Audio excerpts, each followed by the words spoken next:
Olá, pessoal, sejam bem-vindos a mais um episódio do Maternas, nosso quarto episódio hoje. Seja bem-vinda, Dani, seja bem-vinda, Lua.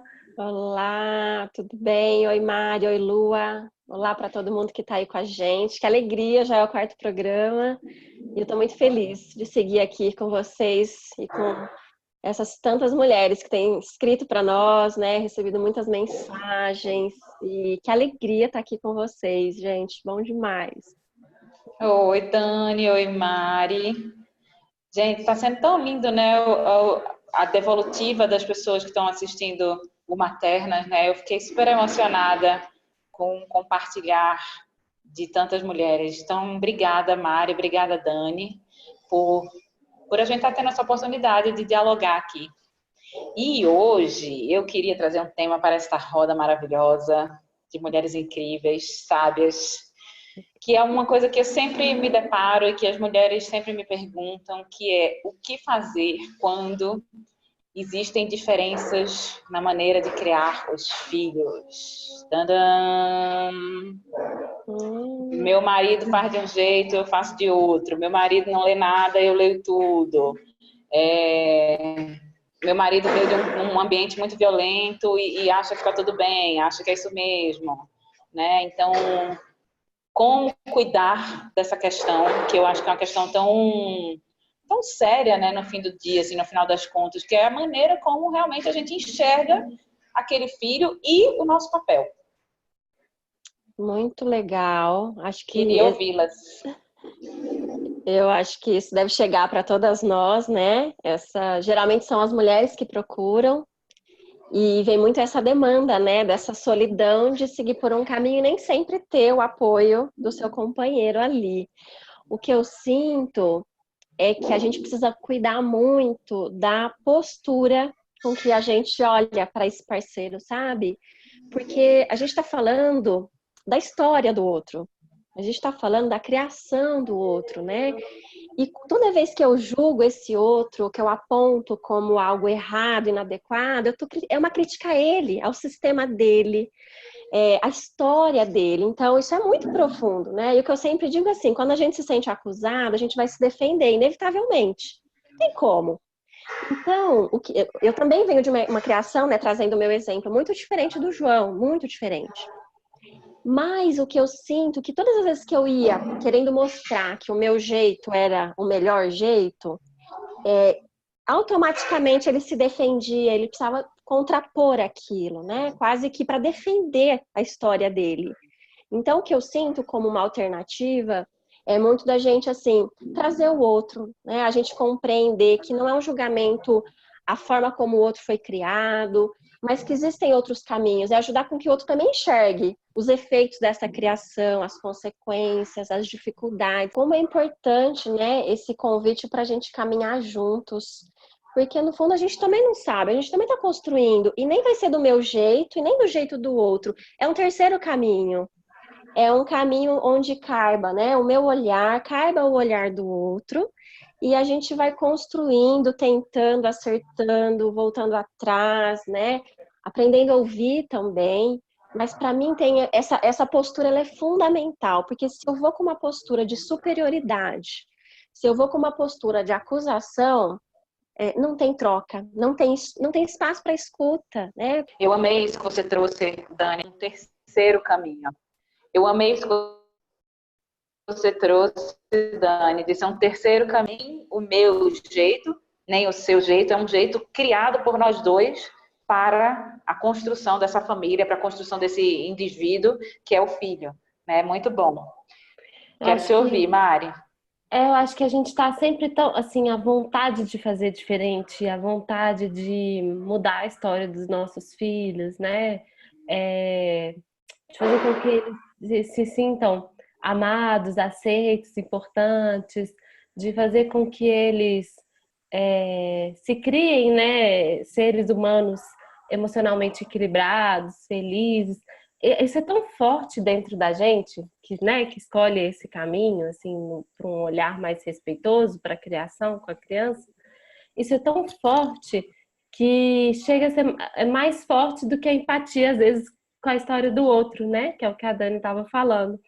E são duas coisas muito importantes num relacionamento, né? Numa família.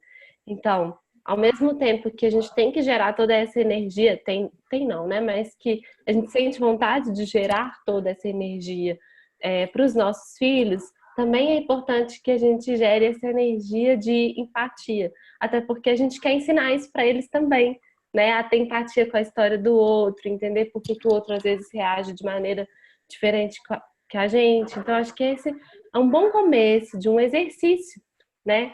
Em família, de respeito ao que é a forma do outro fazer. Porque a gente fala muito desse respeito para com as crianças, né? Respeitar a maneira das crianças fazerem as coisas, que às vezes não é do meu jeito, né? Então, se a gente quer praticar isso com as crianças, vamos começar praticando na nossa relação, né?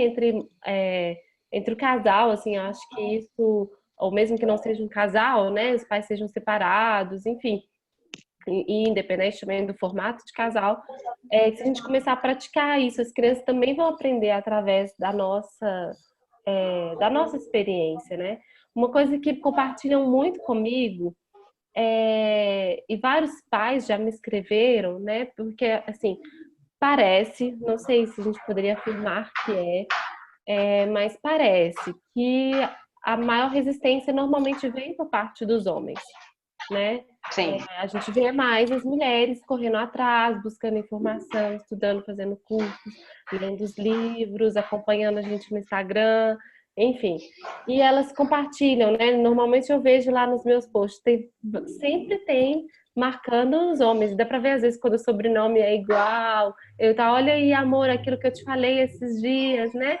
Então a mulher está sempre fazendo esse movimento, assim. E aí o que eu escuto às vezes depois de alguns homens é que ao ver a relação da criança com essa mulher, com essa mãe, né, com a companheira, é que deu assim um estalo, sabe? Poxa, eu tô batendo o pé aqui para ser daquele outro jeito, não concordo com ela, mas olha só como tá a relação dela com o nosso filho. Às vezes eu sinto que eles acabam sendo pescados por esse exercício assim de olhar a relação da mãe com a criança. Perfeito. Nossa, tem muitas coisas aí, né? Assim, eu acho que sim, essa coisa da criação do terceiro caminho, sim, essa coisa da empatia com a história do outro, mas ao mesmo tempo eu acho também que tem limites que não podem ser ultrapassados. Então, um pai que bate versus uma mãe que não bate, isso é uma situação muito séria, muito grave, onde tem uma pessoa pequena que é desprotegida e que está sofrendo uma violência muito séria. Então, eu acho que tem limites dentro das diferenças que eles precisam estar muito claros e que precisam ser pontuados. Então, assim, não, você não vai bater, né? Você não pode bater. Então, isso são brigas que eu acho que a gente precisa avaliar, que talvez a gente precise comprar com os nossos parceiros, com os nossos companheiras também, porque é quando ultrapassa simplesmente aquilo que eu discordo de você, aquilo que eu penso diferente. Né? Quando a integridade emocional de uma criança está em jogo nessa relação, eu acho que a gente precisa pontuar isso de forma mais assertiva. Eu já tive que orientar casos desse sentido, e foi muito duro, porque é óbvio que um pai, hoje, nos dias de hoje, ele não bate num filho, não é óbvio, não, tudo pode acontecer, né? Mas assim, nesse caso, era um descontrole emocional muito grande. E você entender que você está descontrolado é muito doloroso, né? Você aceitar que você se descontrolou e que você, por isso, você bateu, e não porque o seu filho se comportou mal, é forte também. Né? Então, esse homem a gente precisa ser empático com esse homem, a gente precisa acolher esse homem, a gente precisa entender de onde ele veio, mas a gente precisa também pará-lo. E eu falo homem porque, nesse caso que eu tive que foi compartilhado comigo, era um homem, mas eu sei que também tem mães que utilizam da violência para se relacionar com as crianças. Né? Então, acho que também tem uma hora que não é simplesmente pensar diferente, é agir de forma que a criança sofra essas consequências. Isso precisa da nossa atenção. Eu acho que tem tem um formato, assim, uma coisa meio uma listinha, assim, que às vezes a gente pode tentar fazer, né, pra gente, porque eu acho que também às vezes a gente não sabe aquilo que a gente tolera e aquilo que a gente não tolera, né? Isso. Já é um passo de autoconhecimento fazer esse exercício, né? O que que eu tolero e o que que eu não tolero. Então a Lua falou, por exemplo, bater. É algo que eu não tolero, né? Então, se eu não tolero isso, isso precisa ficar claro. Mas não é ficar claro só para o outro, precisa ficar claro para mim, porque às vezes nem eu tenho isso claro, sabe? E o que que eu tolero? O que que eu não aceito? Assim, não gosto muito, me incomoda, mas eu tolero. Dá para ajustar aquilo com a pessoa, dá para ter um diálogo, né? Agora, eu acho que a gente às vezes deixa essa discussão, não sei se vocês concordam comigo, só para quando os filhos vêm. E eu acho que seria tão mais Com positivo. certeza, Mari. Com certeza. Eu acho que seria tão mais positivo se a gente começasse a falar, se a gente não tivesse tabu de falar sobre isso quando a gente tá namorando, sabe? Porque, assim, sabe, quando você tá namorando uma pessoa, você não tem critérios de, de inclusão e de exclusão? Eu tinha. É, eu tinha. Que tem coisas que você não aceita, isso eu não aceito, sabe? Daí se você já tem né, mais ou menos um pensamento, claro que às vezes é só quando a gente se aproxima da maternidade, da paternidade, que a gente vai pensar sobre isso, mas eu acho que quanto mais cedo a gente pensar e trabalhar isso no nosso relacionamento antes dos filhos chegarem, também pode ser muito positivo, né? O que vocês acham? Sim, eu acho também que às vezes alguns incômodos vão vir ao espelhar o filho ali, né? Porque às vezes comigo eu É, tolero algumas situações de desrespeito, às vezes porque eu não acredito que é uma grande transformação, assim, né? Nasceu o filho, esse homem passou a ser uma outra pessoa. Ele só vai potencializar, porque a criança vai trazer essa carga, né? Que muitas vezes vai gerar essa explosão. Mas é a mesma pessoa que já deu sinais ali. Mas talvez essa mulher, falando, né, de uma relação de homem e mulher, assim, ela vá tolerando, né, num nível ali de desrespeito talvez menor, mas quando a gente vê um filho, né, que aí ele não tem como se defender, ele vai perder essa parada, né, aí talvez venha a força dessa mulher, e aí esses acordos, para mim, eles são essenciais. Quais são os limites? O que que a gente, enquanto casal, como premissa, a gente quer criar os nossos filhos? Não significa que a gente vá conseguir, não significa que seja fácil, mas quais são as premissas? Então, assim, aqui em casa a gente não bate, ponto. Não existe castigo, ponto. Sei lá, né? Cada casal vai entrar ali nos seus sim. acordos. E o que funciona muito bem comigo e com o João é assim, às vezes quando eu tô, às vezes num nível assim que eu tô no meu limite, ele já sente, ele já sabe, ele fala, vai pra lá, deixa que eu cuido disso. E aí eu saio da jogada, sabe? Eu vou respirar, eu vou dar uma volta e ele entra, né? Mas claro que isso a gente precisa estar em muita sintonia e tá jogando junto. Mas eu acho que isso que, né, que vocês trouxeram de ter clareza dos limites, o que que vale nessa relação em relação aos nossos filhos? O que que a gente concorda, mesmo que seja difícil e desafiador, mas que a gente tem ali como um ideal, como uma premissa, né? Que a gente pretende seguir, sabe? E E tem uma coisa, Dani, trazendo para isso que também entra muito, que vem muito para, que eu escuto muito das mães, principalmente, que assim, quando isso ultrapassa a barreira do pai e da mãe, né? As diferenças na criação quando chega na sogra, na própria mãe, né? Como é difícil para essa mulher, para essa mãe entender que não vai ser do jeito dela. Entender que tem pessoas que estão dispostas a dialogar e a melhorar, ou a mudar, ou a avaliar, e entender que pessoas que não estão dispostas, né? Elas, assim, a mãe que está ali, ela não está querendo ver que a filha vai exercer uma outra maternidade, muito pelo contrário, ela também se sente desafiada por essa filha. Então, assim, essa nuance da criação, né? Ela tem muitas camadas. Mas eu acho que no núcleo principal ali, pai e mãe, tem que haver um mínimo de acordo, né? Ou combinados de coisas, de limites que não são ultrapassados. E óbvio que mesmo assim, mesmo com tudo super acordado, entender que são pessoas diferentes, são duas pessoas diferentes. Tem uma história muito boa lá em casa. Eu e o Pedro, nós somos super afins na criação das crianças, né? A gente dialoga muito sobre isso. E aí teve um dia que eu cheguei mais tarde em casa, a Tereza estava super chateada, eu disse, filha, que cara foi essa? Ela disse, foi papai, mãe. Eu não queria jantar. E aí ele ficou falando, brigando comigo. Aí eu disse, o que foi que ele fez? Aí ele apareceu assim, com a cara bem desconfiada. Eu disse, não, eu fui mostrar para ela que tem muita criança que não tem comida para comer. Aí eu, sério, Pedro, que você mostrou vídeo de criança passando fome para essas crianças. Aí ele, você fez péssimo. Mas Não, mas poder assim, ter ele que leveza, tava, né? não, e ele estava no comando da situação, eu nem estava em casa, né? Eu não posso querer que seja sempre tudo do meu jeito, achando que o meu jeito é o jeito certo, né? Então, essa percepção de que, não, o outro também vai precisar encontrar o caminho dele de educar. E que a intenção, eu preciso partir dessa premissa, é sempre a melhor de todas, né? Sempre, tá sempre recheada de muito amor, de uma vontade de fazer corretamente as coisas. Né? Mas esse dia do vídeo foi muito engraçado. Eu disse, meu Deus, vídeo de criança passando fome. Não, Pedro. Eu acho que é importante ter esse espaço para o depois, né? Então, isso que, assim, tipo, na hora que ele viu você comentando, ele pensou, putz, né? Assim, não devia ter feito isso. Mas aí depois tem um espaço para dialogar e você falar por que que não é legal e tal. Então, às vezes, assim, quando a gente, aqui eu e o João também somos muito alinhados, né, nessa visão, mas já teve situações, assim, que a gente ou ficou meio perdido, ou se perguntou, será que a gente fez certo, será que a gente fez errado? E com esse espaço para conversar sobre isso depois. Porque tá tudo bem se a gente não tiver a mesma impressão num primeiro momento, né? Mas se a gente sempre tem também esse espaço para dialogar, de uma próxima vez, né?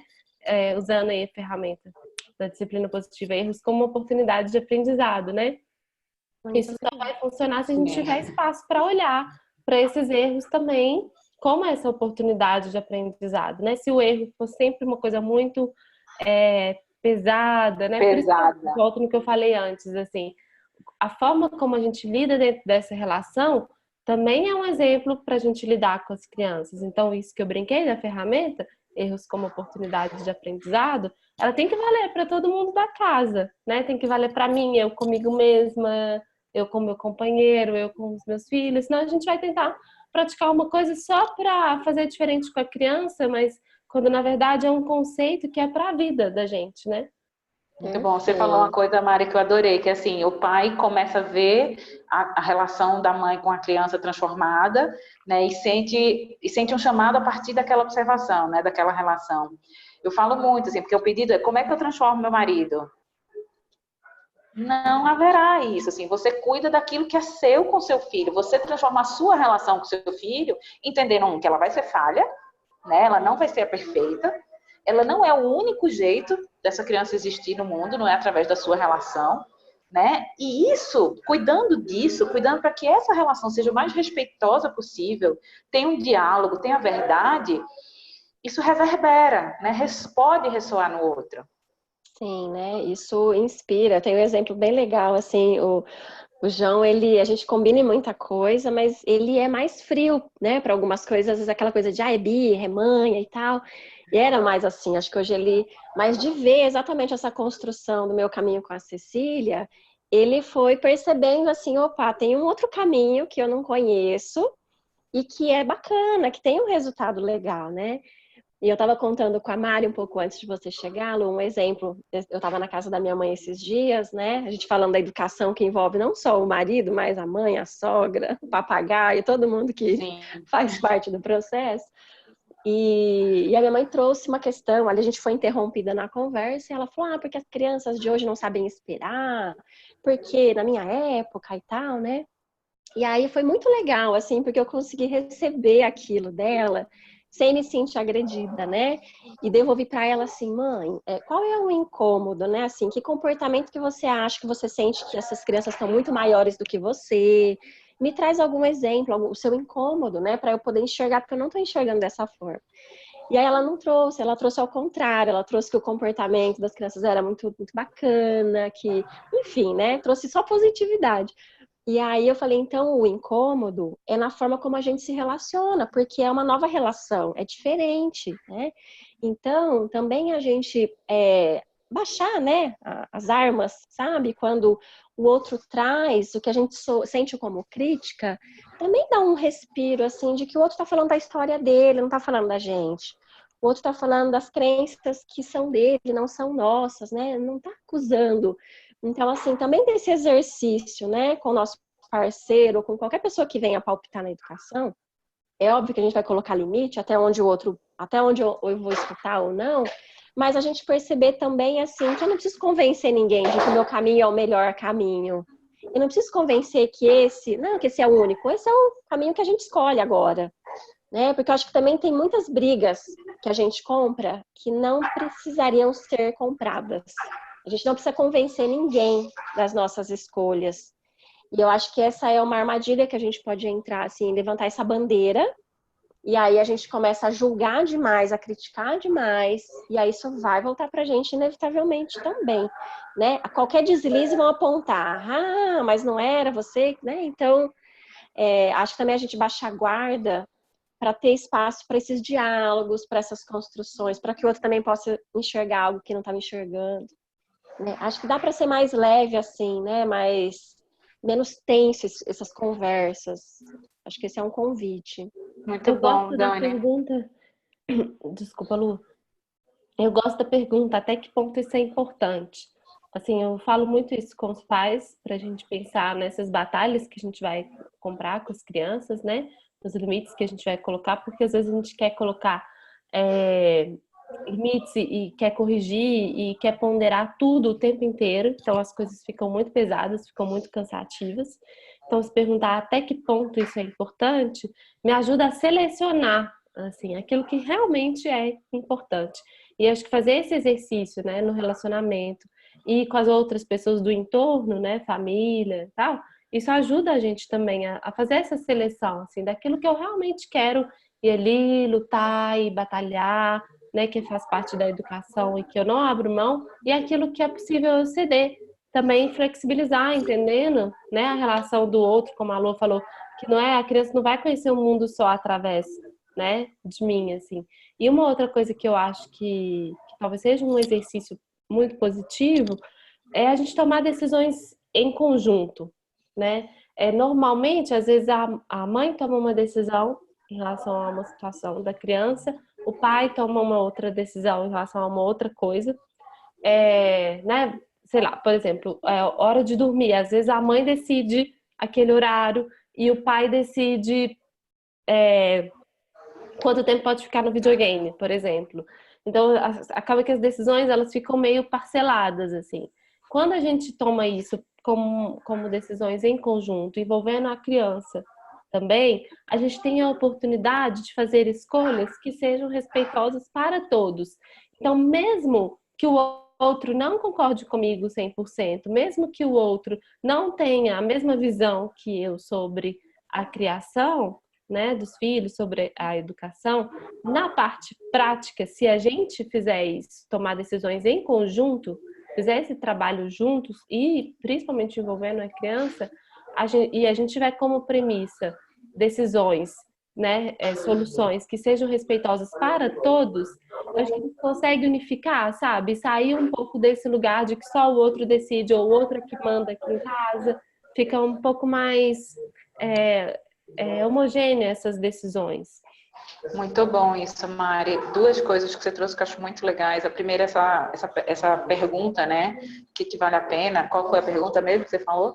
Até que ponto isso é importante? Até que ponto isso é importante? É uma pergunta muito boa, porque as mães elas querem brigar por tudo, né? Querem fincar o território em tudo que é importante. Então, você finca o território pela alimentação, pelas telas, pelas atividades lúdicas, pela fralda, você finca vários territórios e, na verdade, isso te isola. Você não chama as pessoas para participarem. Você cria ali uma verdade absoluta, né? E pouco importa o que o outro tem para contribuir, porque você precisa daquilo para te validar como mãe. Então, essa abertura para o que o outro tem a contribuir, ela é tão rica e ela alivia tanto a nossa maternagem, né? Então, isso é muito rico. Tem muitas coisas aí que a gente podia aprofundar, mas acho que fica essa pergunta para todas nós, né? Para todas as mulheres que nos ouvem, ou sogras, mães, avós, assim, pelo que eu vou brigar? Né? Do que eu não vou abrir mão nesse processo da educação das crianças? E aí sim, encontrando caminhos que são respeitosos. Porque aí eu vou descer para você, Dani, que é a comunicação, o poder das nossas palavras na hora que a gente precisa se colocar. Porque do que eu não vou abrir mão, né? Do que vale a pena, pelo que vale a pena eu brigar, ainda assim eu não estou indo para uma guerra com ninguém. Né? É um diálogo, precisa ser um diálogo, porque senão a gente não sai do lugar. Não tem equidade se é uma guerra. Numa guerra não tem equidade, não tem isso que você trouxe, né, Mário? Onde todo mundo, onde a responsabilidade está diluída ali entre todos os participantes. Então, não estou indo para a guerra com ninguém. Exato, né? Dá para ser leve, dá para ser firme, né? Como vocês falam muito bem, né? A firmeza e a gentileza, assim, eu não preciso, não é uma briga, é uma decisão que já está intrínseca, já está aqui incorporada. O que eu sinto é que quanto mais insegura eu ainda estou das minhas escolhas, mais eu preciso brigar para convencer as pessoas delas. E o fato é que a gente não precisa disso. Se eu estou tranquila e segura, né? Acho que vem dos diálogos anteriores que a gente fez aqui. Isso vai ficando como secundário, se o outro concorda, se o outro discorda, né? E a gente pode até abrir espaço para troca, né? Para compartilhar, mas sem a pretensão de ensinar nada, sem a pretensão de convencer ninguém, porque não acredito mesmo nisso, que o nosso caminho seja o melhor caminho, é o melhor pra gente só, sabe? E o outro vai fazer as escolhas que fazem sentido para ele, né? Então, eu acho que a gente precisa se perguntar realmente todos os dias, né? O que vale a pena brigar? Pra quê? Pra que eu tô fazendo isso? Pra que eu tô me metendo nessa briga agora, sabe? E aí relaxar. Uma coisa que eu sinto, assim, de muitas mulheres também, o como a gente fica preso, às vezes, no detalhe, sabe? Ao abrir, né, espaço para este homem entrar na criação ali dos filhos, o quanto a gente também realmente precisa estar disponível para entregar essa criança, sabe? Eu lembro uma sessão que eu atendi uma cliente e eu perguntei, ela tinha um menino e ela trazia algumas questões ali do menino e eu perguntei como é que é a relação dele com o pai. Não, pai super presente e tal, né? O discurso dela era muito ok, atendendo o checklist ali, né? Tudo certo. E aí, quando eu coloquei os bonequinhos na constelação, essa mãe estava em cima, realmente. O pai estava com o menino, mas a mãe, assim, ó, em cima. E aí eu falei, mas como é que é a relação deles? Você tá o tempo inteiro junto com eles? Aí ela, tô ali, nunca saio. Então, peraí, né? Saia, comece a sair, porque eles precisam do tempo deles. Esse pai precisa fazer do jeito dele. Você já tem os acordos, deixa ele fazer. O jeito é o jeito dele, não é o seu. Então, acho que faz parte, né? Acho que isso que a Mari trouxe, que você trouxe, de a gente faz os acordos, mas deixa o outro caminhar do jeito que é do outro. O como eu vou fazer não é do meu jeito. Se é do meu jeito, eu vou ter que fazer sozinha, que é o que muitas vezes algumas mulheres escolhem, fazer sozinhas, porque a única forma de garantir que vai sair do jeito delas. E aí tem um preço muito alto a ser pago. Aí é uma escolha, né? Amei, Dani, isso, amei. É exatamente isso. Achei super pertinente. Meninas, uma delícia ouvir vocês. Uma delícia ouvir os comentários e as percepções sobre esse assunto que é tão importante e tão relevante na criação dos filhos, né? Vamos encerrar? Ou não, Mari? Quem quer falar mais? Não, podemos encerrar. Vamos? Eu ia dizer assim, Então, que ótimo que foi isso, porque eu acho que essa questão surge muito mesmo, né? É muito comum as pessoas trazerem pra gente, compartilharem com nós, né, que trabalhamos com essas formas de olhar para a educação, para a criação, para o autoconhecimento, e eu tenho certeza que o que a gente compartilhou aqui hoje, né, de alguma maneira vai tocar o coração das pessoas aí para trazer mais leveza para esse exercício de compartilhar essas decisões, né, da forma como educar, da forma como criar. E só para fechar, assim, queria dizer que muitas pessoas perguntam assim, será que a criança vai ficar confusa, né? Será que Sim. a criança fica perdida quando tem maneiras diferentes de educar? E eu acredito que, na verdade, a criança ela sabe, ela entende com qual forma ela está se relacionando com cada uma dessas pessoas, sabe? A forma como ela se relaciona com a mãe, a forma como ela se relaciona com o pai. E aí ela vai se conectar de uma maneira mais profunda com quem age com mais respeito com ela. Isso eu acho que é óbvio, assim, né? Então ela não vai ficar confusa. Eu acho que ela vai saber até com quem ela pode contar mais, qual que é esse caminho, né, de mais respeito que tá vindo para ela. E aí, infelizmente, assim, vai existir uma perda do outro lado, né, no sentido de mais da conexão dessa relação a longo prazo, que a gente fala tanto, né? Mas assim, acho que a criança não fica confusa, sabe? Acho que ela consegue saber bem, né? Assim, ter um olhar diferenciado. E tá tudo bem também, porque a gente não tem, mesmo quando são um pai e uma mãe, ou, enfim, dependente do formato, mesmo quando são alinhados, mesmo quando são harmônicos nessa escolha, a gente vê o pai e a mãe diferente, não tem, Sim. né? São seres completamente diferentes, então tá tudo bem também, né? É isso que eu queria deixar aí para fechar.